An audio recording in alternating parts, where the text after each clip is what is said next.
Hi. So I don't know if you saw the Vanity Fair piece that I mentioned a little bit earlier, but apparently Meghan Markle has reached out to Kate Middleton, and I don't know what she said, but according to page 6, they have reached out, and apparently Meghan Markle's attempting to mend fences with Kate Middleton. I mean, are those fences mendable, do you think? Yeah, this was originally seen in the Mirror. This is the Mirror that was reporting this, and everybody else kind of grabbing it. I don't believe this report because I read Harry and Meghan's statement earlier this week, which was still pretty defiant and still pretty angry. We refuse to be broken. You know, I I don't think Harry and Meghan are there yet as a couple, that they have any desire to reconcile, or that Meghan's going to make the first move to reconcile. Not when we're getting statements like the one we got last week about how they refuse to be broken and By how. what? Broken by what? Do you have it in front of you, or do you know what I'm talking about, or am I I'm going to look it breaking up. I some? do remember it, but So let me just pull up some of the they will statement. not be broken, and this is after Yeah. the Sussex. Well, I know you don't like it being called a rebrand, but we'll just call it that for the sake of it, and we'll talk about why you don't like that in a moment. But Prince Harry, Meghan Markle issued a defiant "we cannot be broken" statement after the fierce criticism of their rebrand. The couple this week ditched their Archwell website and replaced it with Sussex.com to share personal updates with fans. However, there was widespread criticism, especially after they changed Archie and Lilibet's last names to Sussex to unify their family. But a lot of people said, look, they're cashing in by doing that. Why do they want to have more associations with the royal family after trashing them so massively? Also, are they sort of bordering on potentially breaking the promises that were made when it came to the Sandringham summit, with the way in which they would leave the royal family? They then hit back. A representative for them said, we've heard time and time again that certain opportunities are make or break for the couple. They're still here, they're still working and pursuing what they believe in. Despite constantly being challenged and criticised, this couple will not be broken. That just, to me, does not sound like two people that have been humbled whatsoever. And I think to make a phone call and to try to make the first move for reconciliation takes a lot of humility, and I haven't seen that from either one of them at all. And by the way, why not change your last name? If you want unity, change your last name to Ragland. I mean, if Dory is the only one you two can stand, why can't you guys be the Ragland family? Like, why hijack Sussex? Yeah, or Williams after Serena, or Winfrey. No. Why? Harry and Meghan Perry. Yeah, or Harry and Meghan Elba. You know, and any of those people that were invited to their wedding that they'd never met. So it could have been any of those. You're right, because that statement is pure ego. 100%. Like, look at us. We got fired from Spotify. Netflix is mad that we haven't, all of our contractual obligations haven't been met with Netflix, and a timer is on our relationship there. Look at South Park made fun of us. Look, we're still here. We're still here. That is woe is me. Look, poor us. Look at this criticism. Poor us. Look at this over here. People are being nasty about us. Poor us. That's what that says. Why did they? Well, firstly, why don't you like the term rebrand for their website and the fact that they're calling their children Sussex now?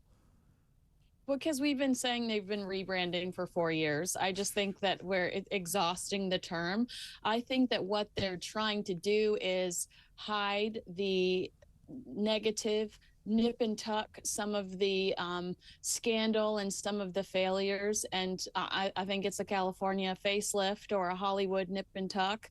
I think that they're just trying to distract us from some of the failures by launching a glossy new website that says that they invented toaster strudel and that they're the reason that they've ended world hunger and they've invented world peace. I mean, it's a crazy website, but I just feel like we've used the rebrand so much with them. You know, Meghan will wear a different outfit and we'll be like, oh, the Meghan 2.0, and it's like, no, Meghan just found an outfit on sale and that's why she's wearing it. But also I think that with Archewell, it kind of was polluted by some of the professional failures and personal scandals. And it's important to separate the good that they do from that chaos. I do think that they try to do some good. So separate it so you can elevate it. God, their biographies are. Well, Meghan's is twice the size of Harry's. If you want to get some exercise with your scroll finger. You're absolutely right. No mention of 90210. Anything about suits? Anything about suits in there? Yes. Oh, yes. Suits. And between filming, Meghan travelled to Rwanda, India, and other countries. Is that the time when she took 13 outfits for a photo shoot to Rwanda? That looks suspiciously like Princess Diana's. I mean, you've got to give her credit. That is amazing. Going on a humanitarian trip to Rwanda and taking 13 different outfits with you to be pictured in a fashion photo shoot next to the wells that you're supposed to be financing. Well done. I mean, that is. I mean, look, saving on her carbon footprint so that she can only have to fly there once. But I have a hard time with her listing that she's a feminist and then listing all of the awards she's won since she married a prince. She would not have this Kennedy Award if it weren't for the fact that she married Prince Harry. She would not have been on the cover of Time magazine had she not married Prince Harry. All of these things are listed on her bio, but she also mentions multiple times that she's a feminist, and it's like, well, a feminist would acknowledge or at least have some sort of totally lack self-awareness, have some sort of clue that the reason you were awarded those things is because you married a prince. And also, I do love the fact that, you know, Meghan, the Duchess of Sussex, is a feminist, champion of human rights, lifelong advocacy for women and girls, one of the most influential women in the world, Time magazine's most influential people. You're quite right. Financial Times' most influential women. Variety Power women. British Vogue's Vogue 25. Advocacy work. She goes on to talk about the NAACP.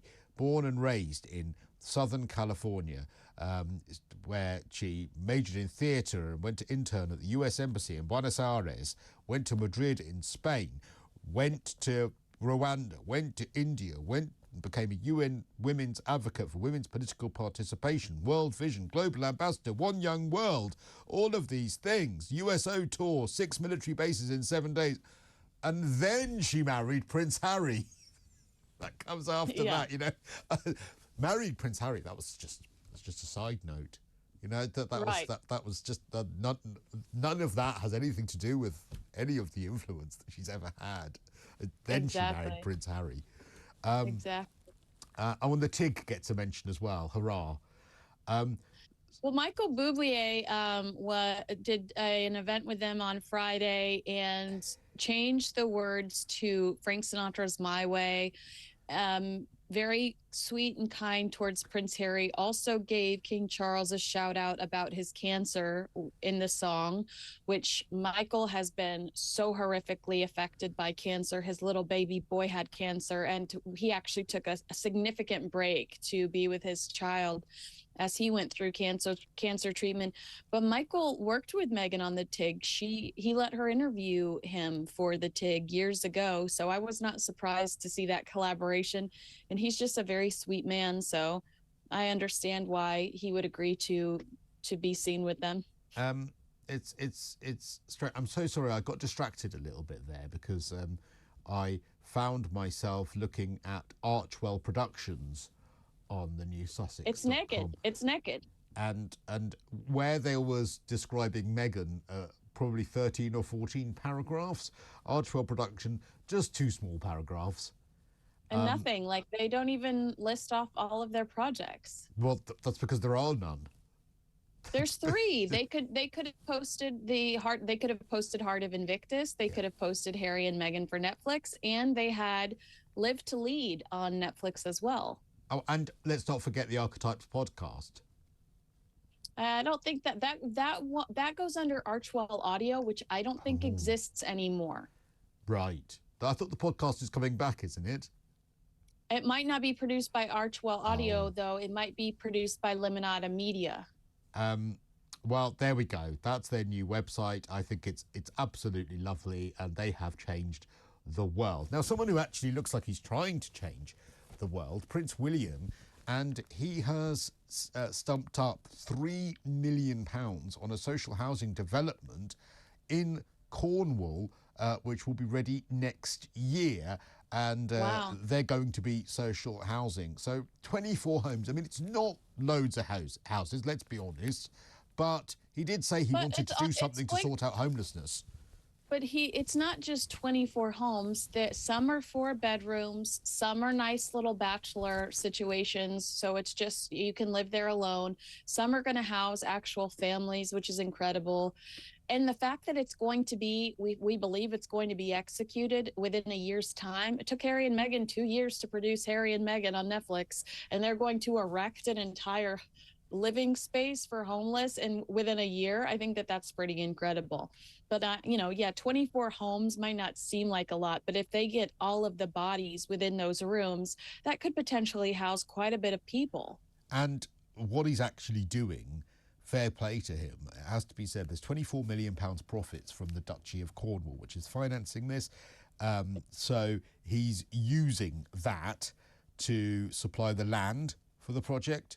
He's going to cover all of the construction costs and also invest in local infrastructure, including a bus link, and extend the connections to electricity, water and broadband in order to obviously not just plonk these homes somewhere, but make sure that they are well connected. That is proper philanthropy. Absolutely. Although it does, and I'm not raining on anyone's parade, but it sounds like he's going through all of the logistics. But do you remember when Brad Pitt built all of those homes after Katrina and they started like rotting and people were like, these are unlivable? So I'm hoping that they go a few steps further than Brad Pitt and his team did after Katrina. I hope so as well. I mean, yeah, you'd hope that they would be built properly and they have proper foundations and all of those sorts of things, because you're quite right, that could potentially turn into a PR disaster if the foams start to fall down. But still, they're in a nice part of Cornwall, so, every cloud. Lovely to talk to you. Kinsey Schofield with our Royal Roundup.